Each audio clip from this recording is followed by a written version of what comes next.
Welcome to the very first episode of our family's vlog.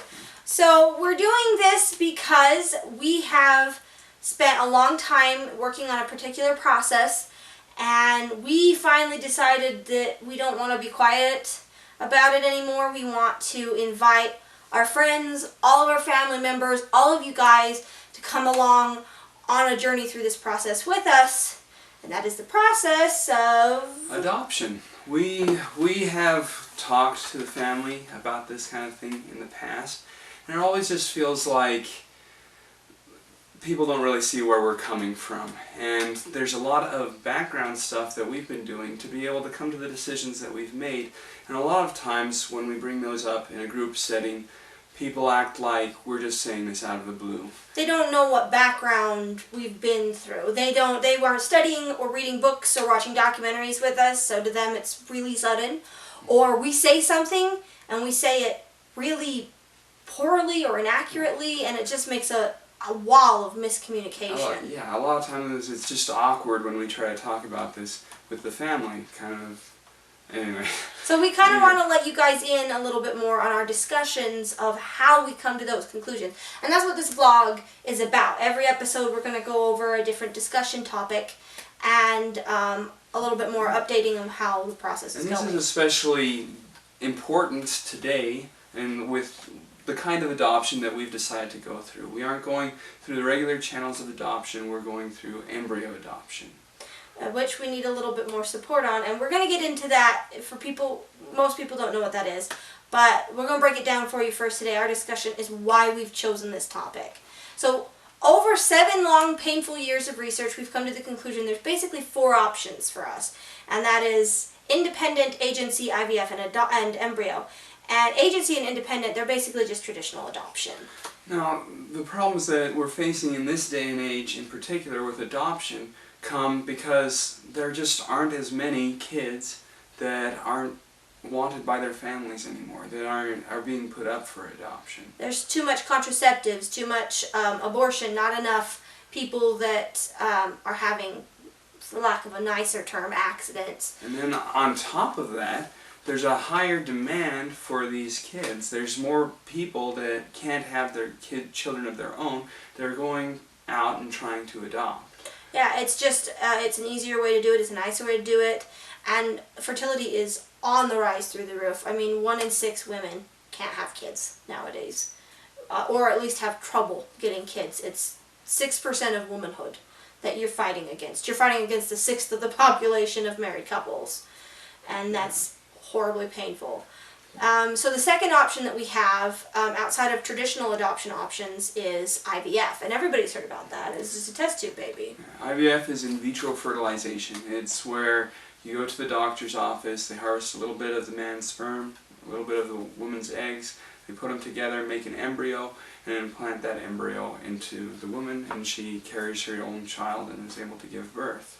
Yeah, and it's basically a 2-part process, the process of making the baby and then the process of carrying the baby. And for a lot of people, it's kind of becoming almost as routine as a root canal. Nobody likes it, everybody wants to avoid it, but it is a procedure that's safe and everybody knows what it is and they can just do it without any problems.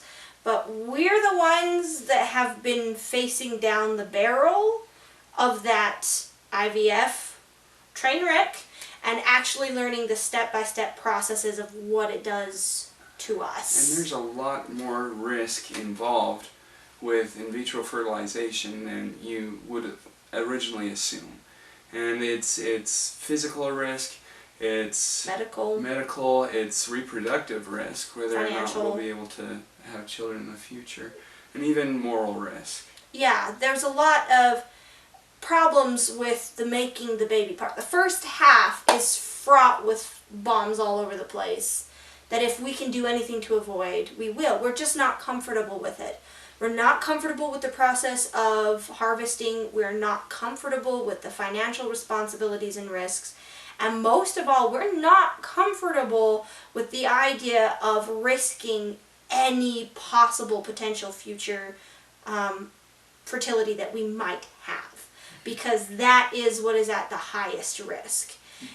The second half is much more natural, it's much more controlled, And that's where we get into our last option, which is embryo adoption.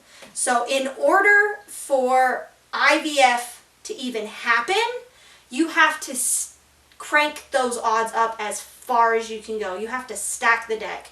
You have to collect 8 to 10 eggs and make 8 to 10 babies all at once. And little embryos are already formed babies, sperm and egg, but they're 1 cell to 4 cells big.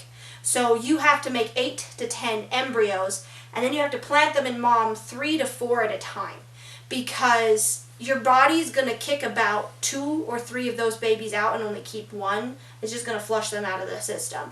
So the more eggs you put in mom at a time, the better the odds you're going to get even 1 baby. And then through that process, it generally doesn't take, and you have to do it like 5 times, and that's 5 times you're having to pay for the expense over and over again. But with that same process, there are a lot of couples that have leftover embryos. They have babies already made and formed. They just don't have anywhere to put them. They have 3 options: the freezer, scientific donation, or the garbage. Nobody can pay for freezing a baby indefinitely. There's not a lot of places to donate, so you end up with most of those formed embryos going in the trash. Now, Nightlight Christian Adoption Agencies is a Christian place that believes that every embryo is alive and deserves a chance to live.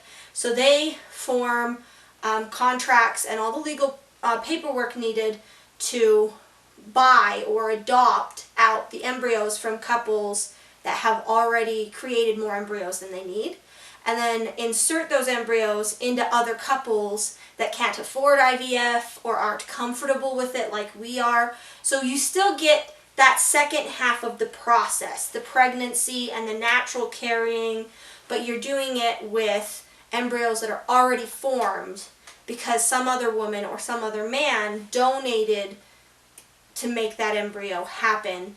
And that way it's exactly the same as normal adoption. We're already taking a formed child from another family and bringing it into ours. The only difference is I'm going to be carrying said baby. Mm-hmm. And the family that's produced said baby is going to be generally in a better financial situation, in a better emotional and every other kind of situation than a family that's trying to adopt out Yeah, there's a much less baggage attached. It's a loving family that's trying to reach out to another loving family. It's much more communal. And this all being said, we want to invite others to be able to help us to make this process happen. Exactly. We do have a backup process, and we'll talk about that in a different episode. But for right now, we're trying to save up the money for to begin the process. We're hoping to begin it around the end of January, early February. Right now we need $2,500. And so what we're going to do is we're going to invite our family members and our friends to join us in something that we are calling Cash for Christmas. Instead of giving us presents, we would like you to give us the gift of money. If you want to buy us, say, a sweater, don't spend $5 on a sweater. Put that $5 in an envelope and mail it to us instead. Don't give us stuff. We love it, we appreciate it, but we already have stuff. This is something we want a lot more, and it can go a lot farther. So this year we are going to have this lovely little basket that is our gift basket that we're going to be putting under our tree. And what we want to do is we want to have family members and friends give us their Cash for Christmas presents in creative ways that will fit in the basket. So a card, roll a lot of cash up and put a bow on it. Just whatever way that would make it presentable for like a Christmas present. Yeah, a jar of cash with a bow on top, or not cash, change. Jar of change. A jar of change with a bow on top of it. Just something that we can actually physically open. And then we'll be doing an episode on Christmas where we unwrap our presents. And we're not going to be giving out amounts because that's not quite appropriate, but we'll be reading cards. And we will show you guys the total amount of what we've got. Just collected. not who's done Just what. not who sent what. So, and on that note, so we're going to be popping up somewhere on this screen in a minute is 2 thermometers, and one is red and one is blue. Now, the blue thermometer is measuring these guys. Just the count. Just the count of presents, not of amount. So if a sibling gives me 20 and a sibling gives him 20, we're not going to put 40 in the blue. We're going to put 2 in the blue because it's 2 presents. We don't know how much money is in here till we open it Christmas Day. And we're going to have this count be updating throughout our episodes up until Christmas. And then the red thermometer is our own contributions. We're not asking for charity. We're asking you to participate because we want family to be involved. That's why we're not asking for you to like give us extra money. We're just asking you to, rather than giving us a gift, give us money instead. What you already would have been spending on us. And we're going to be working very hard ourselves to work for it as much as possible. At any time you want to be charitable and donate extra, we're not going to turn it down, but we're not going to ask for it either. So the red thermometer is going to be what we have personally been working hard for and saving for throughout this whole time. And once we've opened the presents at Christmas time, we're going to add them to the red thermometer and watch it go up. So now, that being said, sweetheart, I have a surprise for you. It seems Santa came a little bit early. So we have 1 card already that's going to be in here. And when we decorate for Christmas, we're going to do this up with some bows and make it look pretty. And it's going to go under our tree. And we'll show you that when we do it, because we'll be inviting you to decorate the house with us too. We're just going to kind of do a lot of discussion and recording of random stuff. So we're grateful for you guys listening and hearing us out for this. And if you have any questions about anything that we've talked about, we encourage you to come talk to us about them. We want good questions, if that makes sense. Sometimes we get questions that are like, well, have you considered foster care? And yes, we have. We've looked into foster care. But what we want are questions like, why have you chosen not to do foster care? Or what about embryo adoption makes you want it? Or what about IVF makes you uncomfortable? More discussions. We just like to be able to communicate clearly what our thought process is and how we've gotten there, and not have to combat these questions that just kind of veer us away from what we're actually trying to achieve here, which is making a family. We want to educate, we want to discuss, we want you guys to help educate us and discuss. If you know something that we don't, we're welcome, we're open to that, but don't assume that because you've seen one documentary you know more than people who've studied it for 7 years, because we have read book after book after book, we have watched documentaries series after series after series, we have researched the internet, we have called agencies, we've talked to social workers, we have done a lot of homework. Honestly, the kind of reactions that we normally get are part of the reason why we've had a hard time opening up about it. Part of the reason why we're doing a video is so that we can get all this information out without being shut down by comments.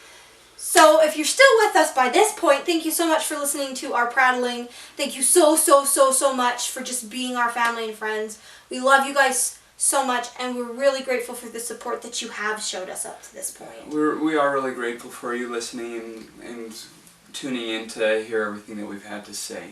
And Stephen and Megan, we will get to your offer when it comes to adoption. We just didn't really have time to cover it this week, but we're gonna do it again. We're gonna do this video again next week. So we'll see everybody next week, and we'll talk a little bit more about that. And on that note, bye everybody. Happy holidays.